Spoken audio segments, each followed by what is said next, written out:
Welcome to Open Studio. Today I wanted to talk about something I think is pretty important and that has been happening over the last couple of days. Just wanted to kind of discuss it a little bit and kind of get your guys' thoughts on it in the comments below. If you have thoughts about this, I would love to hear what they are. Atlanta-based photographer It's360 has been coming under fire on Twitter the last couple of days after posting a set of 4 images basically showcasing some recent work. These 4 images, you can go see what they were by going to his Twitter account, all feature women in various states of undress and do include some frontal nudity. After he posted his photo set, Twitter user NotCishet responded in a quote retweet saying, "Art to men is just an excuse to get whoever they're attracted to naked, I swear." This prompted a huge thread with responses echoing sentiments of the original retweet. A lot of the responses are just straight up criticisms of It's360's work. I wanted to offer my opinion on this, not just because I'm a photographer and not only because I'm a male photographer, but because Twitter was being seen recently as kind of like the new safe space for art and photography as Instagram has fallen off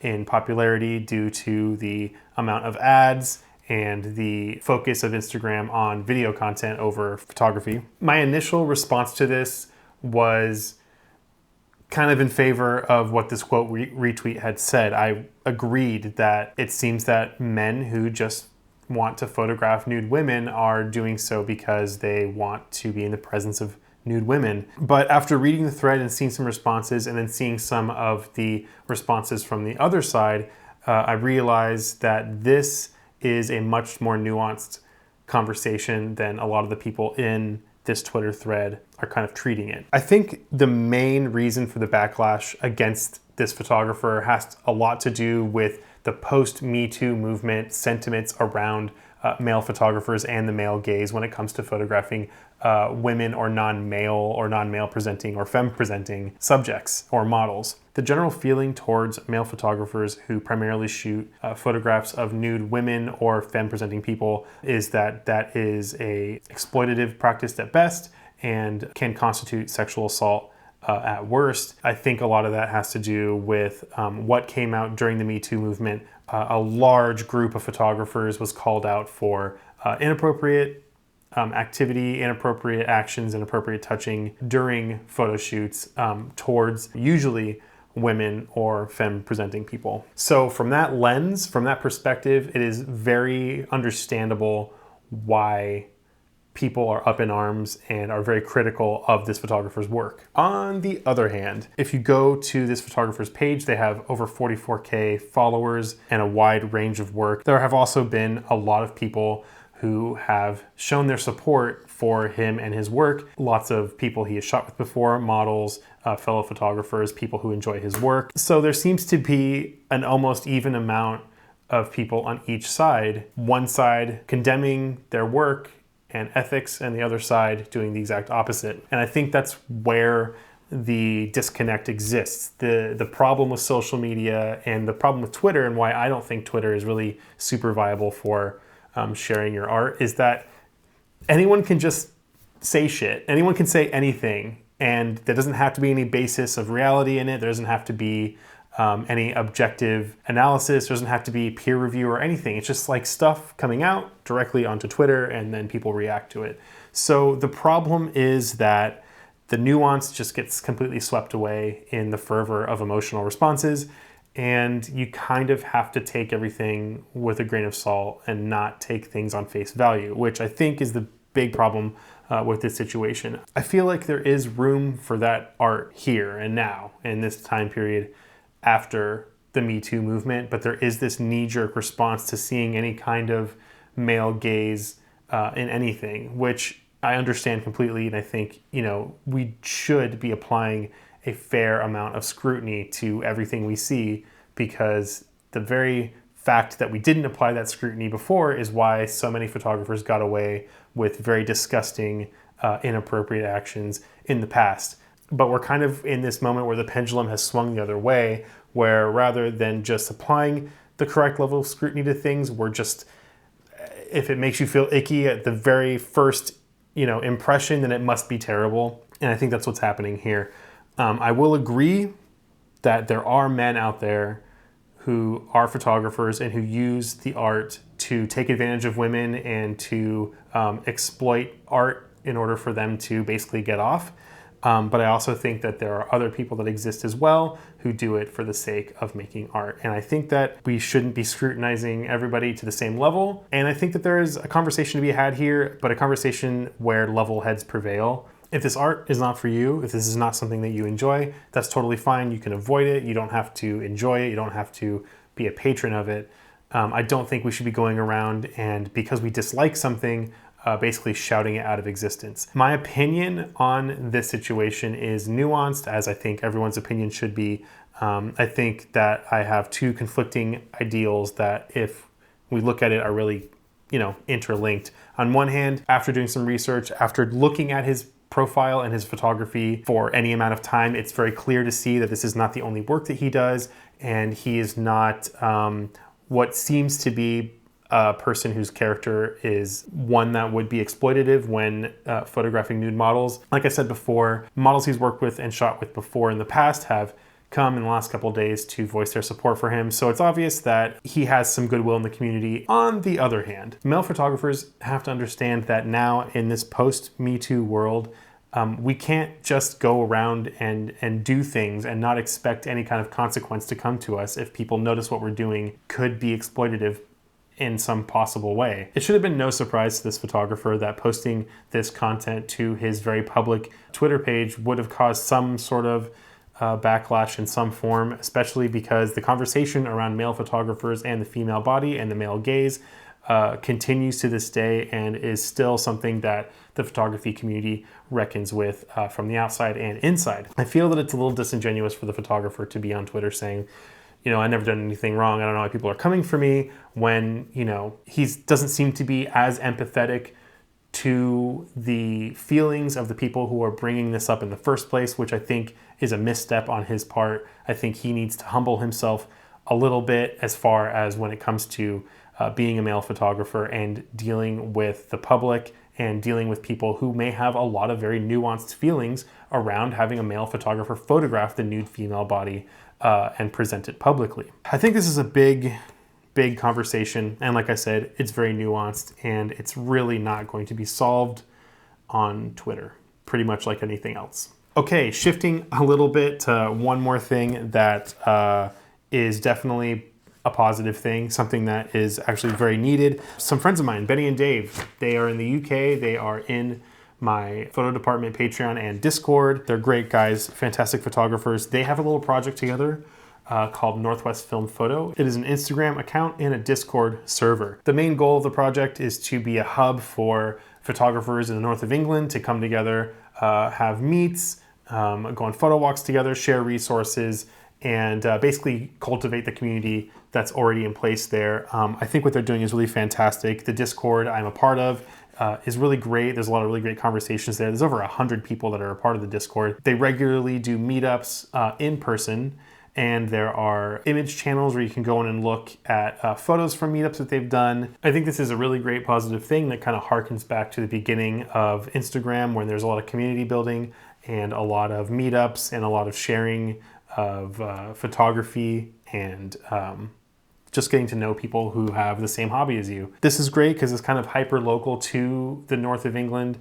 Anyone, I guess, in the area is welcome to participate, but if you want to be participating in the local meetups, you kind of got to be local. Northwest Film Photo on Instagram is part feature page, part kind of community hub, so they do feature photos and photographers from that area of England, but they also, like I said, serve as like a place to kind of come together as a community. And I think it's really great, so big shout out to them. So Benny and Dave are great people. I'm really lucky to have them as members of my Patreon and in my Discord.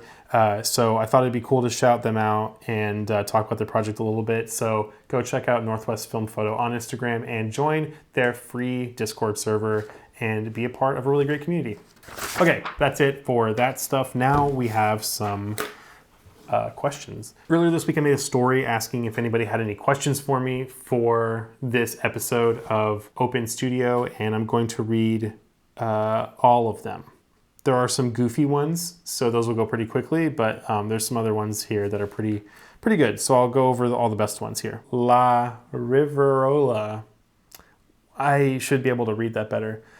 Asks, decaf when and why? If this was like 15 years ago, I would have said never, death before decaf, but decaf technology has really come a long way in the past 20 years, and you can find some really incredible decaf coffee from specialty roasters that is just as good as their regular full caffeinated offerings. Lurk 666, which is my friend Luke, asks, will you ever use a Ricoh GR? I've never used a film Ricoh GR, but my girlfriend owns a digital Ricoh GR2, which is an incredible camera. She loves it. She's had it for a long time. I do want to shoot that camera more, but it doesn't have a viewfinder. So I want to get a little hot shoe viewfinder for it and then take it out and see how I like it. But yeah, I think the Ricoh GR is awesome. Dylan Mann, C41, asks, I think shooting film has become a rich kid game. That's not a question, that is a statement. Film photography, this is for everybody out there, film photography is a luxury. It is no longer a tool that is necessary to do work. You can do any photography that you want to digitally. There is nothing out there that requires you to use film, so it is a luxury. And if you want to swear up and down that you need it for your work, well then you're lying. You're doing it for clout. Alex Tat asks, will we ever see the GOAT return, aka Pro Image 100? Did it leave? I don't know if it left. Are you asking if I'm ever going to shoot it again? If so, yes. If you're asking if they're ever going to bring it back, I don't think they got rid of it. I guess it's out of stock a lot, so maybe that's what you're asking. Raymond Pembroke, will Jason's Flamin' Hot campaign to bring aerochrome back be successful? That is a reference to Jason from Grainy Days. Every video he chugs I think he's chugging a 20 ounce bottle of Flamin' Hot Mountain Dew, I think it's called. No, they don't care if he ruins his butthole. They're not going to bring aerochrome back because there's no market for it. I think aerochrome is cool, don't get me wrong, but it is a completely niche thing. There's like maybe 4 or 5 people on the planet who give a shit about aerochrome and who would actually make work I would care about, Jason being one of them. But unfortunately, the mega conglomerate Kodak is not going to bring back one specialty film stock so that film nerds can try one roll and then move on. It's just not going to happen. Sour Cream US, my girlfriend Jackie. Will you ever soup your film in coffee? Yes. How dare you? But yes, there is a process for basically processing your film in coffee called caffeinol. There's different ways to do it. I've done it in college. In the future, I'm planning on definitely doing some coffee developing for film. Okay, Synod Grows asks, Fuji GA645ZI. Again, this is not a question. This is a camera. I've never shot it. I would love to shoot one someday. I actually looked at these as an option for a travel camera, but they're super expensive because YouTube influencers have deemed it so. But it's always been one of those cameras that was pretty expensive. It's like a luxury camera. I don't know what your question is. Do I want one? Sure, I do. Will I ever own one? Probably not. You asked another question. Fuji, Reala, and other discounted films, or discontinued films. Again, not a question. You just said something. I have shot Fuji Reala once. I liked it. That roll did not turn out great, but I've seen other people shoot it with really awesome results. I wish all of Fuji's film offerings were still available because they had some really good films. And it's really sad that they're practically out of the business at this point. Jeremy Grade at JPEG. If you could only shoot one focal length for the rest of your life, what would it be? Either 28 millimeter or 35.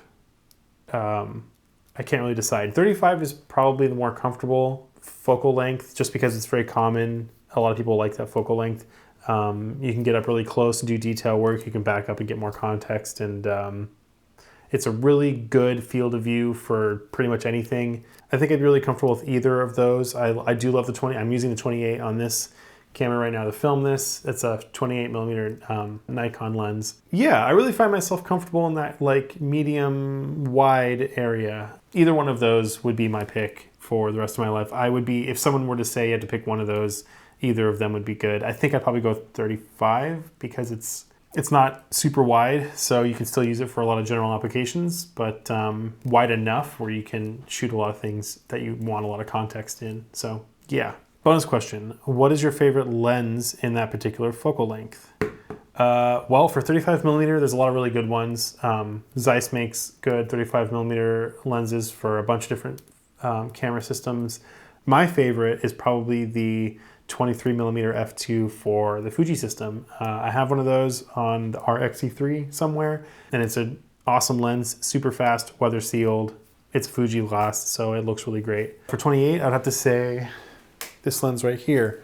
This is the 65mm f4.5 for the Mamiya RB67.